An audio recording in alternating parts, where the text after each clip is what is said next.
Okay, this is just an introduction to the UE202 de literature travaux dirigés. This class is sort of the practical side of the literature unité d'enseignement for this semester. The idea is to focus on the use of critical tools for literary analysis. And we're going to focus on two genres. For the first 6 weeks of the term, we'll be focusing on poetry. For the second 6 weeks of the term, we'll be focusing on the short story. So 6 weeks on verse, 6 weeks on prose. The evaluation will be done by a final exam. The idea is not to put anyone in difficulty for this final exam. The important thing in this very difficult context is that we think together in terms of a process of reading texts in a critical manner, and not in terms of preparing to get through that roadblock that is the final exam. The final exam is going to be constructed in a very flexible way. The idea is to give you the opportunity to show what you have thought, how you have analyzed the texts over the course of the semester. The idea is not to trick anyone or to put anyone in a difficult situation at the end of term. It's really just the continuity of the reading that you'll have done over the course of the 12 weeks. The format of the final exam: one short essay question and then one short answer question. The short answer question will either be a definition of a literary term, or you'll be asked simply to establish the metrical pattern for a poetic text. We'll look at that in a moment. The short essay, between 400 and 500 words in English, so about 45 minutes work normally, about 4 paragraphs, maybe 5 paragraphs. You have an introduction, a short conclusion, and then 2 or 3 body paragraphs, and that's it. And the idea is to give you a chance to focus on the works that you feel most comfortable with that you have encountered over the course of the term. So there's a sample exam paper which is online, which you can see for more information on how the exam will be conducted. But here are 2 sample questions. First example: analyze the way in which 3 works on the program from at least 2 different genres represent the power of art to resist the passage of time. Pay close attention to the specificities of the literary genres you choose to analyze. So you have a major theme, the relation between the passage of time and the power of art, and you are at total freedom to choose the works that you feel are best suited to address this question. Another example along the same lines: 3 different works, 2 different genres that represent the past, be it collective, history, or individual, the individual past of personal memory. Okay, so again, a major theme. You have to choose 3 works. You can't just focus on the short story or just on poetry. It has to come from the 2 genres. And you're at total liberty to choose the text that you feel are best suited to answer that question. So you see a pattern developing here. This is the form that the exam essay question will take. The idea is not to force people to deal with texts that they dislike, that they felt they couldn't do anything with. The idea is to give people a chance to show the strengths of their literary analysis, right? To work from texts that they felt comfortable with, that they felt a personal affinity to, right? Not to put someone on the spot saying you must talk about Shakespeare's 18th sonnet, for example. Okay? So the idea is really to create an exam environment that allows you to make use of all of the work that you have done over the course of the term. The exam is part of a process, and it's a process of reading the texts in the fascicule and reading around the fascicule. Obviously, with this horrible ongoing health crisis, we're all in a very difficult position. This is the sort of class that is based on the idea of people gathering in small groups, looking one another in the eye, and talking over together the text that they have read and thought about, sharing opinions, sharing impressions, sharing alternate readings. And it's just impossible to do that well under the current constraints. So we just have to take that on board and do the very best that we can. And I encourage you to be strong through the coming months. And hopefully, in the second half of this semester, we will be able to meet again, and we'll use those meetings together in class to kind of tie things together and prepare for the exam through a dialogue, through a class discussion, rather than simply everyone working alone in their rooms. We make the best of it, and we hope for the best for the second half of this semester. That's really all any of us can say. Okay, what are the course objectives? Three basic things that I have in mind here. We're developing our critical reading skills, our critical thinking skills. Okay, the focus is not on the history of literature. I'll give you a few little landmarks for each of the texts, but the focus is not on the history of literature. The focus is on critical tools and analytical techniques. Okay, so what critical tools are at our disposal to take apart, décortiquer, right, a literary text? How do we analyze a literary text? And then the third point, which is very basic but very important, I repeat this to my own children whenever I can. Critical reading is essential to developing your writing skills, right? As part of your education, you should read 50, even 100 pages for every page you write. By reading, by interacting critically with other people's writing styles, over time, you develop and you hone your own personal writing style. So as you are working through these texts, reading, right, critical reading exercises, you are also laying the groundwork for your English writing skills. Okay? So the objectives are simply to help you. It's a process again. It's not working up to a final exam, which should be a roadblock of any kind. It's a process, and it's a process designed to develop your understanding of analytical tools, analytical techniques, to improve your critical thinking and your critical reading skills, and to allow you to develop your English writing style. Okay, I always like to begin this class. This is typically one of the first focused classes on literary studies in the English licence. And I typically like to start this class by talking about some of the reasons of why it is still important to do literary studies, right? To justify what we are doing here. That's something that becomes more and more important with every year that goes by, it seems.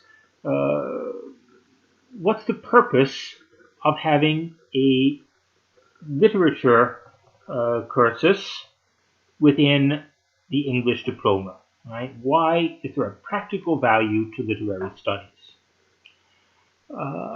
And the answers to this question is something that we all have to grapple with. That are not necessarily obvious with the direction that our culture has collectively taken over the last 5, 10, 20 years. But I think it's important that we start by asking ourselves the big questions before we get into any microanalysis. So I'm going to try to do that. The biggest question is, okay, why study literature? And I'll try to answer that question in 2 or 3 different ways over the next few slides. First, right, practical response. The skills that we learn in literature classes are critical thinking, the ability to read and write effectively, and the ability to think in creative, innovative ways.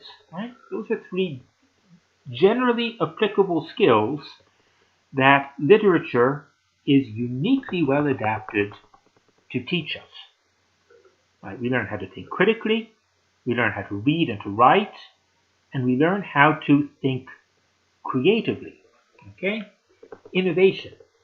All of these skills are fundamentally important in professional life, and as we head into a less and less stable workplace where flexibility or the ability to adapt to change career path becomes more and more important, these are skills that will stay with you.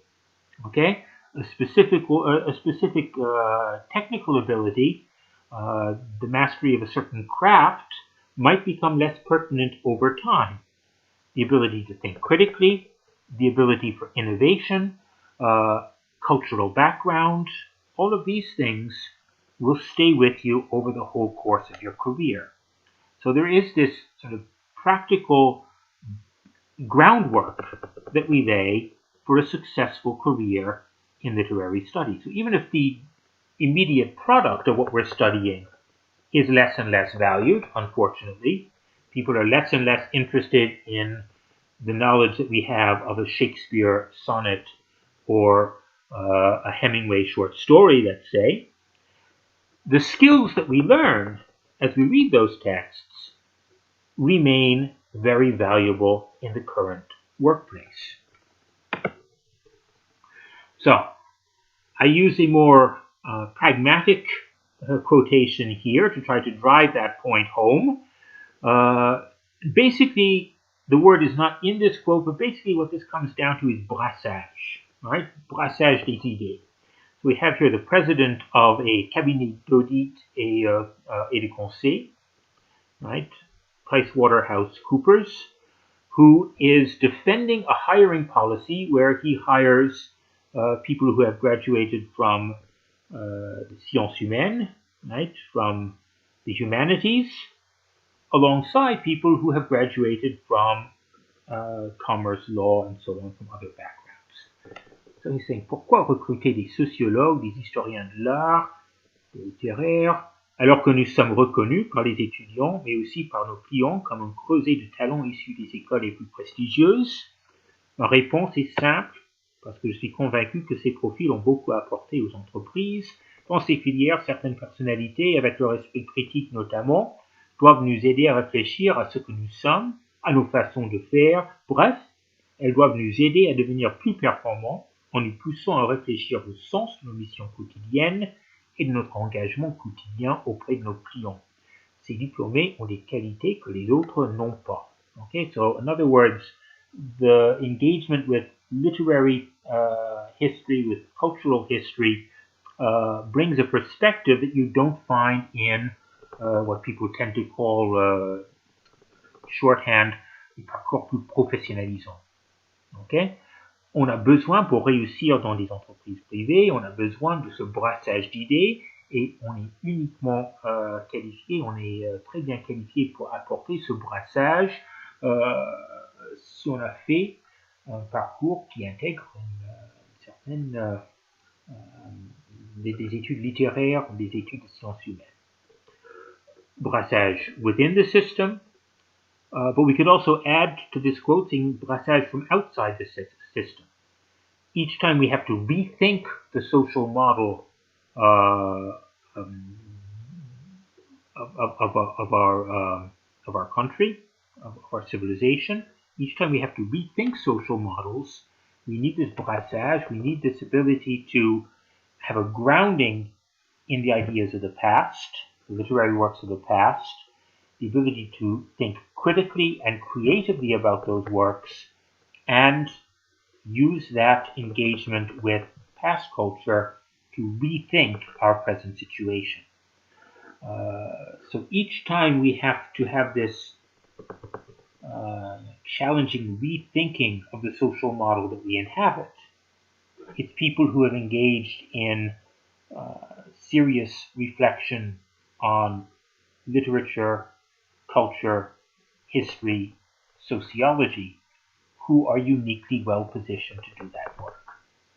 Okay, so that is something that we cannot lose. It's a social mission that we're engaged in, sort of here, to maintain the ability to do that sort of work pragmatically, as we see in this quote, right, within an established system to provide alternative ways of thinking about current problems, but also from a larger historical perspective, thinking outside the box of the social model that we're in,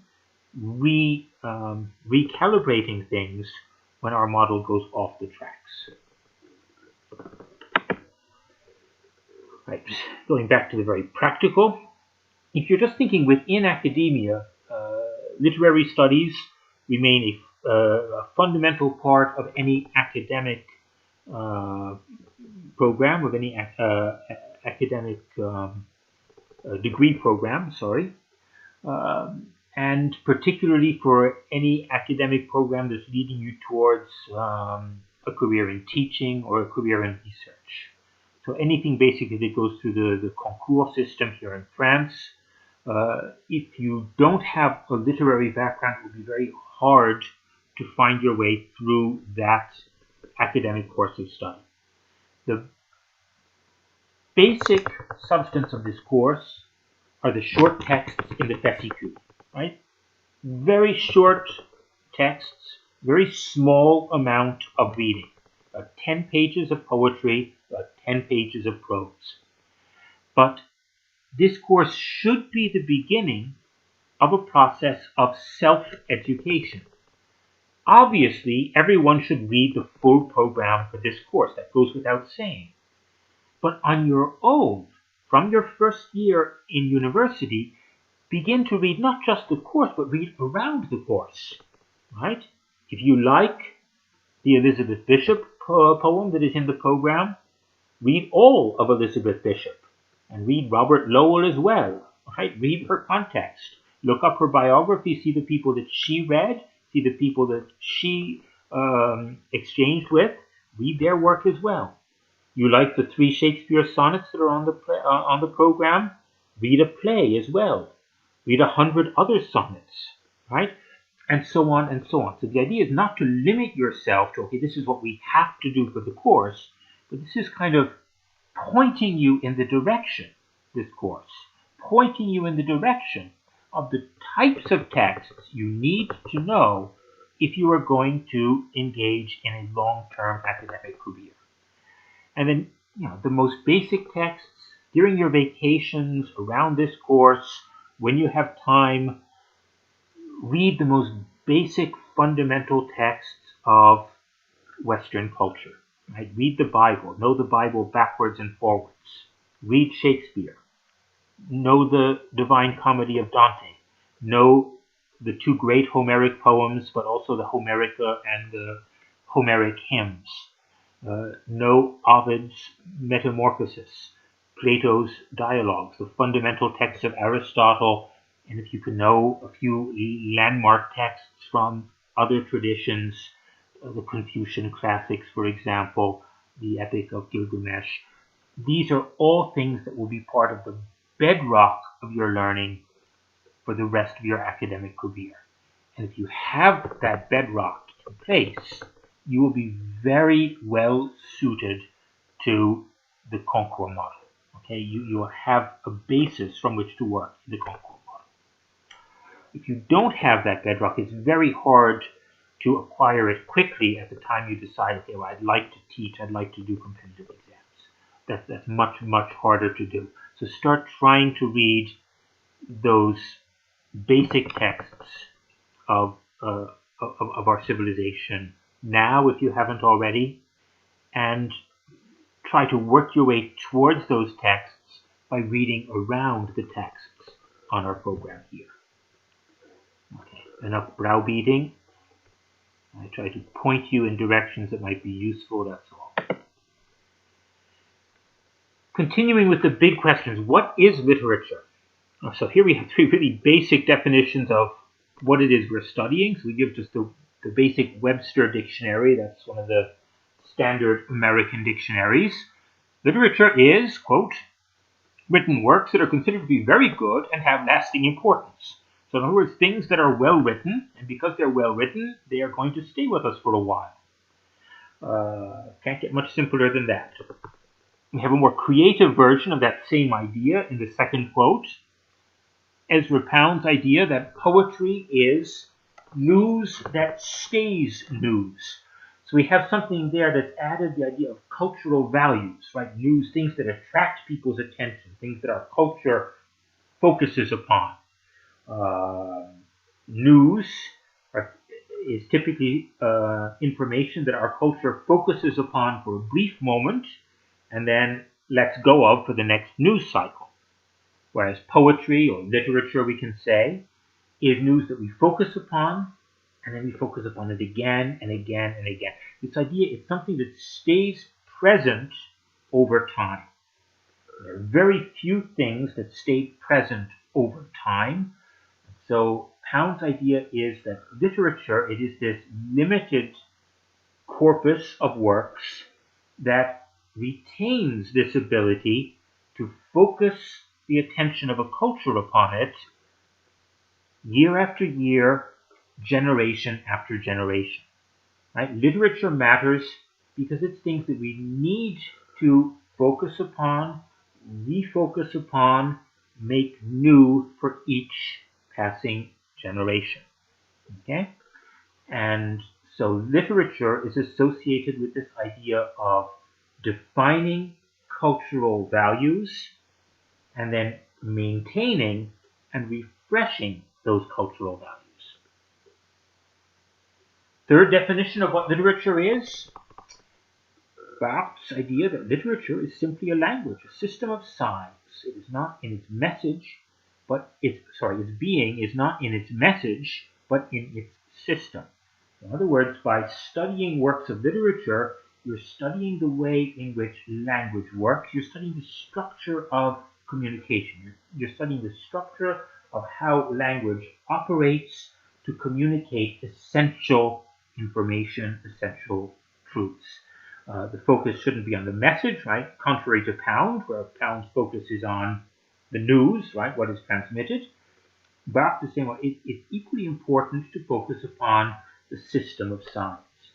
So we understand in Pound's version of this definition what matters and what continues to matter generation after generation through literature.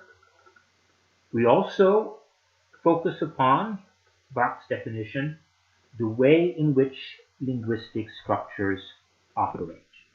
Okay? The medium and the message.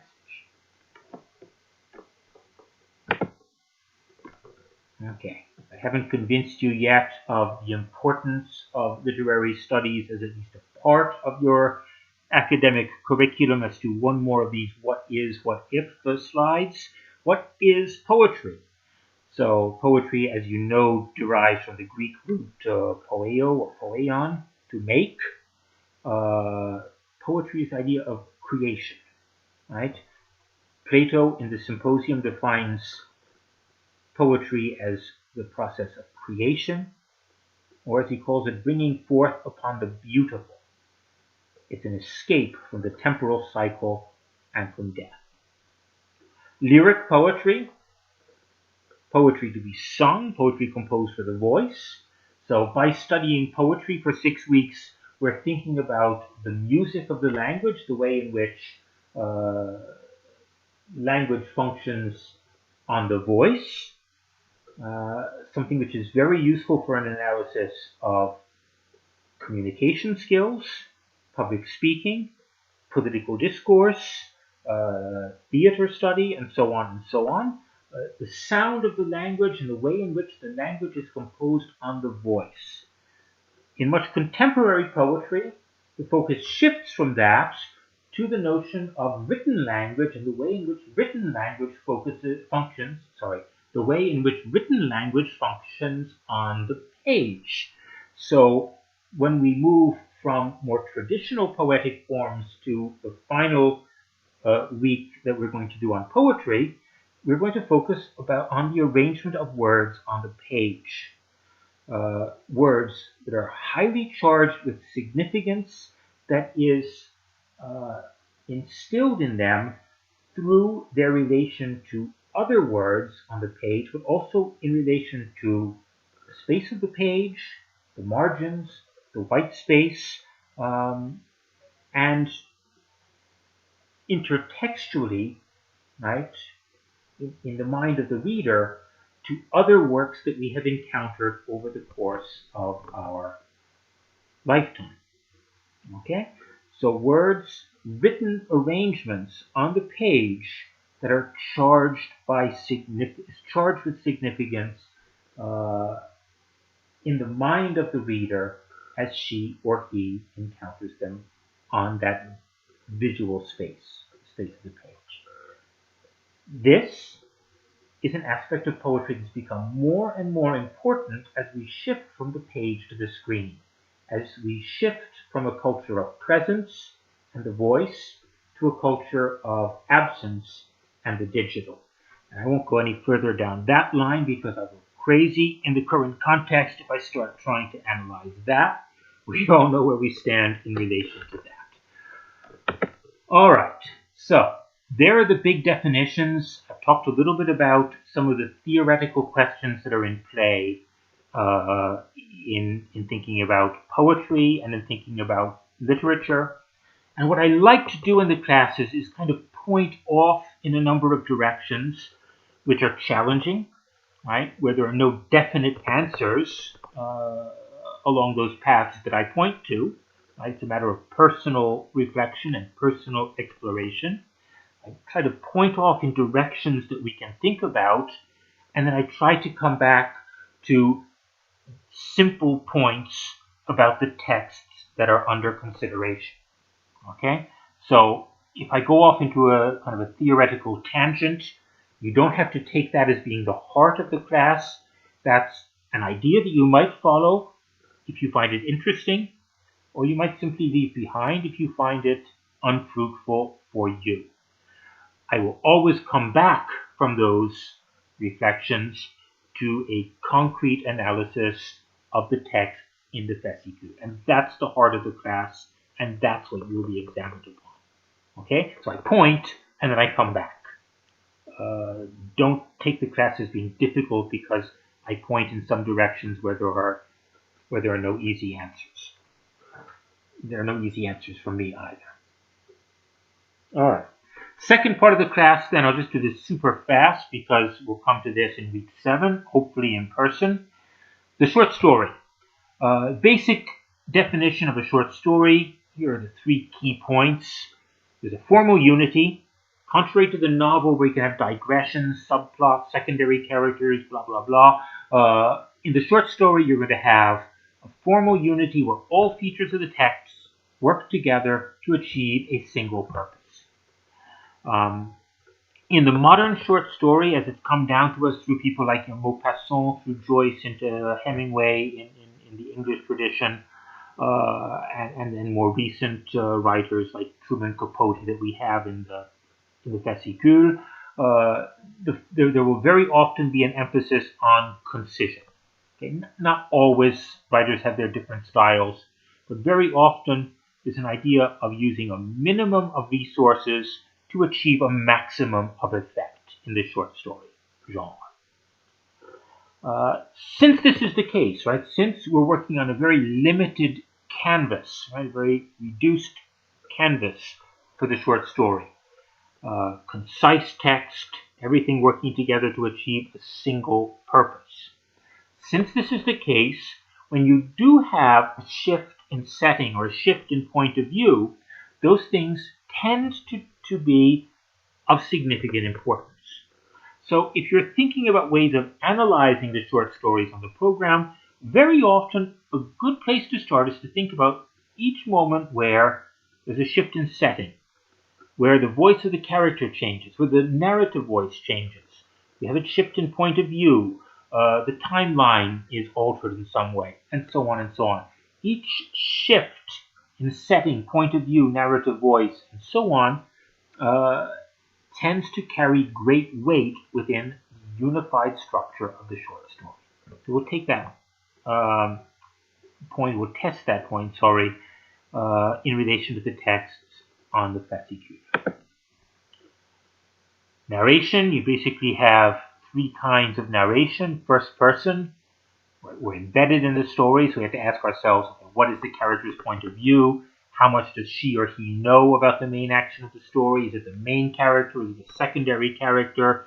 And so on and so on. How trustworthy is that character? You have a third person limited narration, where you're speaking in terms of she or he. You're not talking in terms of I and you. But the perspective that we're getting is limited to the point of view of one character, one moment in time, one place. There's something that keeps us from seeing all of the action that is being related in the third person voice. On the contrast, the third person omniscient, it's like we're the bird floating overhead. We can see everything. The narrative voice can take us anywhere it wants to. There are no limits to it. And then within these two third person narrations, you can speak about an external or an internal focalization. Right? Are we getting the information through the psychology of a character, or are we seeing things from outside, right, in a more neutral, through a more neutral lens? And then, to conclude, I'm just going to throw out this series of terms to bear in mind. We'll come to them one by one over the course of the weeks ahead. Other terms to consider in terms of the critical analysis of these literary texts: imagery, simile versus metaphor, symbolism, characterization, dialogue versus description, right? We shift from a dialogue to a description in a short story, for example. Plot development, the climax of the plot, the denouement. Setting both in time and in place.